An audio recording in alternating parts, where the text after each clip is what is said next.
Sa bahagi naman ng mga posibleng testigo ng prosecution para sa paglilitis ng impeachment ni Vice President Sara Duterte, nilinaw nilang maaaring maging bahagi ang Davao Sheriff dito. Ang tinutukoy na Davao Sheriff ay si Abe Andres na matatanda ang sinuntok ng Vice Presidente noong 2011 at ayon sa prosecution panel, nasa kanilang desisyon ang pagpresenta kung sinong testigo ang isasama upang mapatunayan ang ebidensya. Kanila ring nilinaw na kahit tumanggi man ang nasabing individual, maaari itong isyuhan ng sabpina upang dumalo sa nasabing paglilitis. Wala po sa desisyon mismo ng isang testigo kung na siya ay magiging testigo o hindi.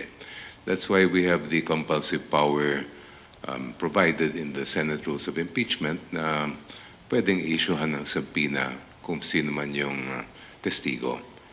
Now, of course, there are several factors involved in terms of yung pakikipag-communicate sa mga witnesses. On the one side, we want to make sure that walang magsasabi na in-influensyahan namin yung mga testigo.